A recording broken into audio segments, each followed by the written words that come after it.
बिस्मिल्लाहिर्रहमानिर्रहीम। अस्सलाम वालेकुम वरहमतुल्लाहि वबरकातुहू। कैसे हैं फ्रेंड्स? उम्मीद है आप सब लोग खैरियत से होंगे। आज सी प्रोग्रामिंग के सेकेंड आवर पार्ट 3 के अंदर हम जा रहे हैं और इसके अंदर लास्ट वीडियो लेक्चर में फ्रेंड्स हमने बात की थी कि आप स्कैनएफ कमांड, इनपुट कमांड को कैसे यूज करते हो, और ये इनपुट कमांड स्कैनएफ के जरिए हमने इसको सीखा था कि आप स्कैनएफ लिखते हो और उसके अंदर कोटेशन मार्क में कंट्रोल स्ट्रिंग और फॉर्मेट बताते हो। अगर इंटीजर वैल्यू है तो %d लिखते हो, और अगर वो स्ट्रिंग वैल्यू है तो %s लिखते हो, और % का निशान, एड्रेस का निशान नहीं लगाते हो। और अगर वो करेक्टर वैल्यू है तो %c लिखते हो, और अगर वो हाइट है जो कि फ्लोट से रिलेटेड है तो फिर %f लिखते हो। सिर्फ स्ट्रिंग डेटा के अलावा, ग्रुप ऑफ करेक्टर एरे के अलावा, ठीक है, कैरेक्टर्स की लिस्ट के अलावा बाकी सब जगहों में जो वेरिएबल नेम जब आप प्रोवाइड करते हो तो एंड का निशान लगाते हो, अदरवाइज एंड का निशान नहीं लगाना है स्ट्रिंग के केस में। तो ये तो फ्रेंड्स हमने लास्ट वीडियो लेक्चर में बात की थी। आज हम बात करेंगे एक ही इनपुट कमांड के जरिए ये डिफरेंट जो टाइप्स ऑफ डेटा है इसको कैसे इनपुट लेना, बजाय इसके कि ये अलग अलग प्रिंटएफ, अलग अलग स्कैनएफ हम लिखें। हम इसको आइए देखते कैसे करते हैं। पहले तो हम इसको कमेंट में तब्दील कर देते हैं, /* और यहां से बात शुरू हो गई, सारा कमेंट में तब्दील हो गया, और हम इसको यहां तक कमेंट में डाल देते हैं, */ जी फ्रेंड्स, वक्त को बचाने के लिए पहले से मैंने ये लाइन लिखी हुई है। देखिए हम लिख रहे हैं printf inter roll number, colon का निशान, या फिर आप स्पेस दे दें, gender, space the height, space the name. आपको 4 इनपुट्स चाहिए थे, रोल नंबर, जेंडर, हाइट और नेम। बजाय इसके कि जैसे कि हम प्रीवियस लेक्चर के अंदर रोल नंबर को अलग इनपुट ले रहे थे, स्टूडेंट नेम को अलग ले रहे थे, जेंडर को अलग ले रहे थे, हाइट को अलग ले रहे थे। अब हम एक ही प्रिंटएफ कमांड में हमने यूजर के लिए पैगाम दिया, inter roll number, gender, height और नेम। फ्रेंड्स, ये बात जहन में रहे कि हमने बीच में कोई सेपरेशन का सिंबल जरूर देना है, चाहे कॉलन दें 2 नुक्ते, या आप कॉमा दें, या फिर आप जो है स्पेस दें। कोई ना कोई एक ऐसी निशानी आपने देनी होगी जिससे आपका सी का ये जो प्रोग्राम है, आईडीई या इंटीग्रेटेड डेवलपमेंट एनवायरनमेंट कंपाइलर है, वो समझ जाए कि अब आप नेक्स्ट वेरिएबल के अंदर वैल्यू स्टोर कराने लगे। जब स्कैनएफ कमांड लिखेंगे इसके लिए, तो रोल नंबर जो स्टोर होगा वो %d में, फिर स्पेस आ रही है, आप देख रहे हैं। जेंडर जो स्टोर होगा वो %c में, फिर स्पेस आ रही है। हाइट जो स्टोर होगी %f में, ठीक है। जो जो डेटा टाइप आपने ऊपर इंट्रोड्यूस की थी, आपने डिक्लेयर करते हुए, डिफाइन करते हुए बताई थी कि roll number integer data type है, हाइट जो है वो फ्लोट डेटा टाइप है, जेंडर जो है वो कैरेक्टर डेटा टाइप है, और नेम ऑफ 6 की रेंज आपने रखी है। रेंज अगर आपने बड़ा नाम स्टोर कराना है, 10 लेटर पर मुश्तमिल है, तो विदर आपको रेंज बढ़ानी होगी। अननेसेसरी आप बड़ा नाम स्पेस दे दोगे, नाम छोटा स्टोर कराओगे तो मेमोरी जो है वो इंगेज होती है, और फिर उसके बाद नेक्स्ट वेरिएबल के अंदर जो है वो एबनॉर्मल इनपुट असाइन हो जाते हैं। लिहाजा इसको थोड़ा सा कंट्रोल्ड अंदाज में आपने देना है। अननेसेसरी इधर 100 और 200 नहीं लिख देना है, नेम ऑफ 6 हमने लिखा हुआ है, ठीक है। तो ये प्रिंटएफ की, देखिए मैं प्रोग्राम थोड़ा सा आपको फिर से क्लियर कर देता हूँ। studio.h, conio.h header files include हुई, वाइट मेन वाइट, और ये मेन फंक्शन ओपन हुआ, क्लियर स्क्रीन, ये हमने, अच्छा ये आप फ्रेंड्स ये भी सीख लीजिए साथ ही। हम ये डिलीट मैंने किया, आप ये एक ही लाइन में सेमीकोलन के बाद नेक्स्ट स्टेटमेंट शुरू कर सकते हैं। बहरहाल हम रीडेबिलिटी को अच्छा करने के लिए अलग अलग लाइन का इस्तेमाल कर रहे होते हैं, अदरवाइज सेमीकोलन के बाद आप इस तरह से लिख सकते हैं। ये फिर हमारे पास प्रिंटएफ की कमांड स्क्रीन पे आएगी, लिखा हुआ आएगा inter roll number, space gender, space height, space name, \n इसलिए लगा दिया ताकि नेक्स्ट लाइन में इनपुट हम प्रोवाइड करें। स्कैनएफ के जरिए हमने ये उसकी कंट्रोल स्ट्रिंग में %d format, space %c, space %f, space %s, और फिर कॉमा डाल के ये एंड के निशान roll variable, and comma and gender, comma and h, और कॉमा नेम। इसके साथ क्योंकि ये स्ट्रिंग डेटा टाइप है करेक्टर एरे है, इसके साथ एंड का निशान नहीं लगाना है हमने। और फ्रेंड्स ये हमने खास तौर पे ख्याल किया है %s को लास्ट में लिखने का, क्योंकि अगर शुरू में लिखेंगे तो वो आप जो कुछ भी डेटा प्रोवाइड करेंगे वो सारा का सारा स्ट्रिंग ही समझा जाएगा, उसको समझ में नहीं आएगा कि आपने डेटा कहाँ क्लोज कर दिया है। तो हमने स्ट्रिंग को लास्ट में रखा है। फ्रेंड्स कोशिश करें कि जब डिफरेंट टाइप ऑफ डेटा हो तो उसको अलग अलग ही इनपुट प्रेफर करें। हाँ, सेम टाइप ऑफ डेटा है, आप 4, अभी हम आज के वीडियो लेक्चर में कोशिश करेंगे कि इसको भी कवर करें कि 4 नंबर्स इनपुट लेने और उसका एवरेज कैलकुलेट करना है। चारों की डेटा टाइप अगर इंटीजर है फिर तो एक ही स्कैनएफ कमांड में अच्छा लगता है। या एक क्लास के 20 स्टूडेंट्स हैं और सबके मार्क्स आप इनपुट ले रहे हैं और वो मार्क्स इनपुट लेने के बाद जो है वो आपने उसका टोटल परसेंटेज, ग्रेड या एवरेज मार्क्स निकालना है, तो फिर तो आप उसको फ्रेंड्स %d फॉर्मेट के साथ आप एक ही स्कैनएफ कमांड में ले लें। लेकिन डिफरेंट डेटा टाइप में थोड़ा एहतियात कर लें, इस रिस्क को ना लें। इसमें फिर कभी कभी आप जो है वो टाइप में स्मैच हो जाती है, करेक्टर की जगह आप कोई 2 करेक्टर्स एक साथ प्रोवाइड कर देते तो बाकी सारे जो वेरिएबल्स हैं उसमें भी एबनॉर्मलिटीज पैदा हो जाती हैं। बहरहाल सीखने की चीज है, ये हम सीख रहे हैं। इसके बाद क्लियर स्क्रीन होगी और फिर ये आउटपुट डिस्प्ले होगा बायोडेटा के नाम से, स्टूडेंट नेम, फिर रोल नंबर, फिर उसके बाद हाइट एंड देन जेंडर। आइए इस प्रोग्राम को रन करते हैं। मैं कंट्रोल F9 प्रेस कर रहा हूं फॉर रनिंग द प्रोग्राम। ये देखिए enter roll number, gender, height, name आ रहा है। रोल नंबर मैं 1 2 इंटर करता हूं, स्पेस मैंने दी। जेंडर के लिए मैं M कैपिटल या स्मॉल दे सकता हूं, चलिए ये मैं कैपिटल दे देता हूं, जेंडर हो गई। हाइट के लिए मैं दे देता हूं, हाइट जो है 5.8 दे दी, स्पेस दिया मैंने। नाम जो है मैंने 6 प्रोवाइड किया है, तो 6 लेटर से ज़्यादा बड़ा नाम मैं नहीं दूंगा, तो मैं इधर नाम लिख देता हूं असद जी, इंटर करता हूं। ये देखिए बायोडेटा क्लियर स्क्रीन की वजह से जो इनपुट या पिछली स्क्रीन थी वो गायब हुई। Biodata, student name Asad, roll number 12, height 5.80 क्योंकि हमने %.2f के एतबार से उसको प्रिंट करने को कहा है, और जेंडर जो है वो मेल नजर आ रहा है। एक दफा फिर रन करते प्रोग्राम में, मैं की प्रेस करता हूँ, बाहर आया, कंट्रोल F9, और अब हम रोल नंबर दे देते हैं 2 स्पेस, जेंडर जो है फीमेल, F स्मॉल दे के देख लेते हैं कि ये क्या करता है।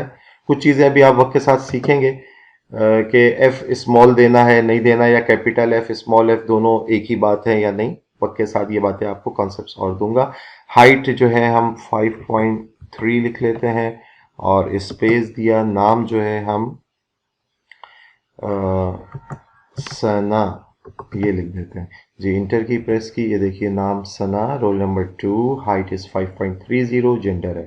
तो आपने फ्रेंड्स देखा किस तरह से ये जो अब मैंने कमेंट्स में कर दिया था आर्जी तौर पे, ताकि इसका इफेक्ट प्रोग्राम में ना आए और हम जो है वो सीख भी लें, या अगर हमें इनमें से किसी लाइन की ज़रूरत पेश आए तो हम इसको कमेंट से हटा के यूटिलाइज कर लें। अभी ज़रूरत नहीं है तो ये देखिए मैं इसको सिलेक्ट किया, शिफ्ट डिलीट कर देता हूँ, या एडिट में जाके भी आप डिलीट के ऑप्शन को यूज़ कर सकेंगे। जब आप सिलेक्ट किए हुए होंगे तो कट का ऑप्शन या क्लियर का ऑप्शन आप यूज़ कर सकेंगे। बहरहाल ये देखिए छोटा सा एक प्रोग्राम, उसके अंदर आपने 4 इनपुट्स, जो पिछले लास्ट वीडियो लेक्चर को फिर से आप देखिएगा कि उसमें हमने कितनी लाइन ऑफ कोड्स ज़्यादा थी, हर इनपुट को लेने के लिए अलग अलग printf और scanf की कमांड लिखी थी। ये सब बातें सिमट के 1 या 2 लाइन की स्टेटमेंट के अंदर आ गई, और मैंने आपको ये भी दिखा दिया कि सेमीकोलन के बाद अगली जो स्टेटमेंट है उसको भी आप शुरू कर सकते हो, कोई हर्ज नहीं है। लेकिन रीडेबिलिटी बढ़ाने के लिए बेहतर है कि आप इनको अलग अलग लाइन में लिखें, ताकि कल को आपको अपना प्रोग्राम समझने में मुश्किल पेश नहीं आए। इस तरह से कर सकते हैं, ठीक है। रीडेबिलिटी जितनी अच्छी होगी तो नेक्स्ट टाइम उसके अंदर प्रोग्राम में मॉडिफिकेशन आसान हो जाएगी, ठीक है। तो आइए इसी प्रोग्राम को अब हम चेंज करते हैं इस एतबार से। इसको मैं फाइल सेव कर देता हूं, ये हमारा सेकंड आर का पार्ट 3 है। अब हम सेकंड आर का पार्ट 4 पे जा रहे हैं, और पार्ट 4 पे नहीं स्टूडेंट्स, हम जो है एवरेज ऑफ 4 नंबर्स को सीखने जा रहे हैं। तो अगर हम for example integer n1 n2 क्योंकि सेम डेटा टाइप है तो एक ही इंटीजर लिखा हुआ के साथ ये 4 हमने वेरिएबल लिखे, इनका यूज नहीं है। ये मैं सिलेक्ट करके एडिट में गया और मैंने इसको क्लियर कर दिया। और फ्रेंड्स अब हम कहेंगे इंटर, 4 नंबर यूजर से मांगने हैं, हम कहेंगे इंटर num1 num2 कॉमा, अब मैं सेपरेशन के लिए कॉमा जो है सिंबल यूज कर रहा हूं, num3 कॉमा num4। और हम क्योंकि कॉमा यूज कर रहे हैं, %d के बाद पहले स्पेस थी तो स्पेस दे रहे थे, कॉमा लिखेंगे, %d कॉमा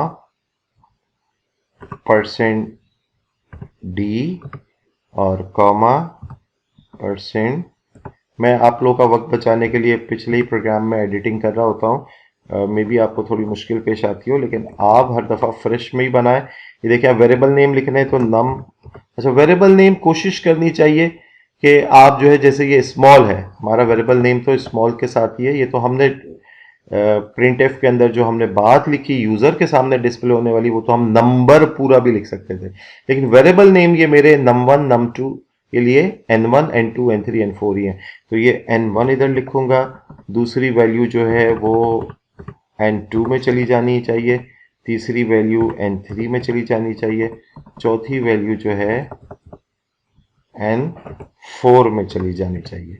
और क्लियर स्क्रीन के बाद हम अब इधर ये करना चाहेंगे, मैं आपको बहुत छोटे से कोड के साथ बात सिखाता हूँ, एडिट, इसको भी क्लियर करता हूँ। मैं कहता हूँ प्रिंट एफ,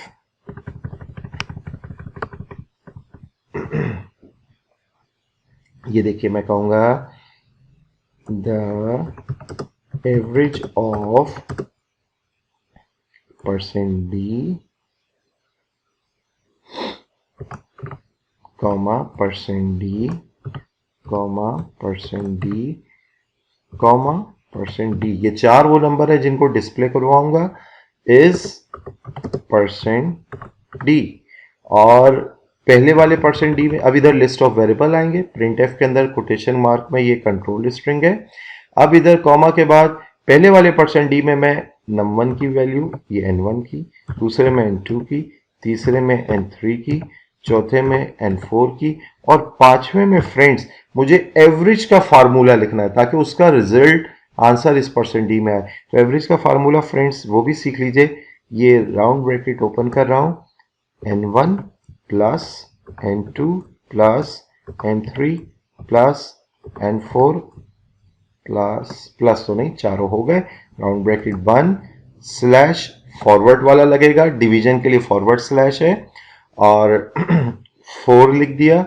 अच्छा ये फ्रेंड्स ये बात भी सीखिए कि ये चारों नंबर अगर मैंने इंटीजर दिए, जो कि मैं दे रहा हूं, डिवाइडेड बाय 4 करवा रहा हूं, ये भी एक इंटीजर है, इंटीजर को इंटीजर से डिवाइड करने पे जवाब इंटीजर हालत में आएगा, पॉइंट के बाद वाला हिस्सा ये नहीं शो करेगा।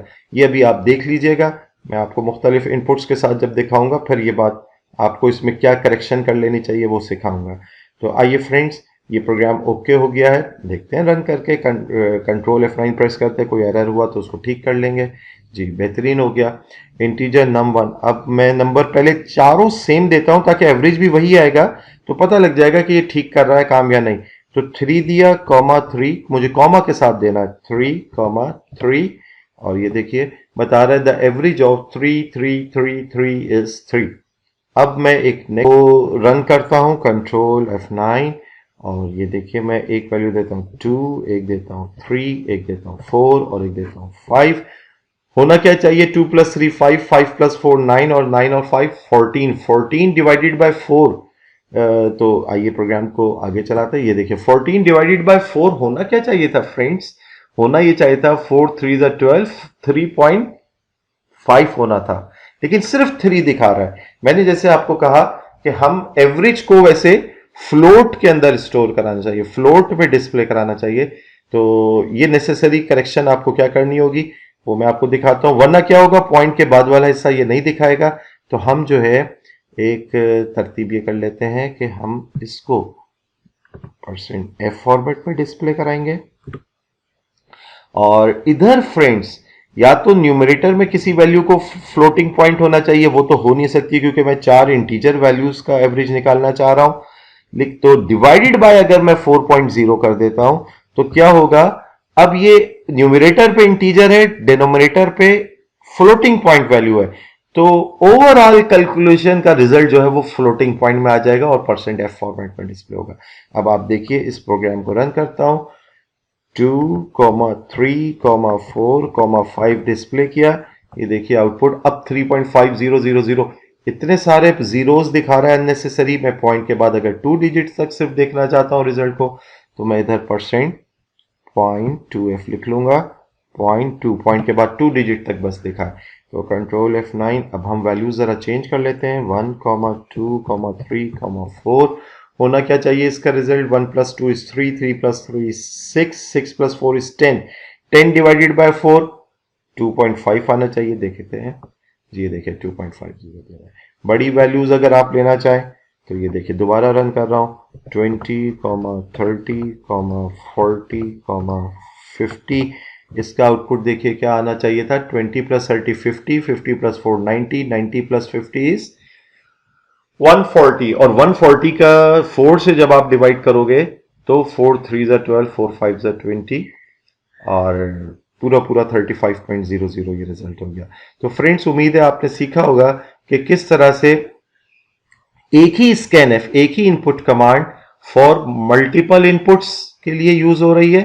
और इससे पहले जो आपको मैंने प्रोग्राम दिखाया उसमें डिफरेंट डेटा टाइप्स के मल्टीपल इनपुट्स किए और सेम डेटा टाइप के इनपुट भी हमने कैसे किए, ये आप इस तरह से कर सकते हैं। लेकिन जहन में फिर से रखिए अच्छी तरीके से कि इनमें पार्टीशन, कॉमा या स्पेस या कॉलन या कोई भी स्पेशल सिंबल आपको इधर निशानी के तौर पे बताना होगा, ताकि जब आप इनपुट सप्लाई कर रहे हो तो आप भी उसी पार्टीशन का इनपुट करने के साथ प्रोवाइड करें, ताकि कंप्यूटर या ये जो ट्रांसलेटर है, कंपाइलर है, ये ना उलझे कि कहाँ पहला इनपुट खत्म हो और कहाँ दूसरा शुरू हो रहा है, वो समझ जाए। तो इसकी प्रैक्टिस कीजिएगा, इससे रिलेटेड डिफरेंट क्वेश्चन कीजिए।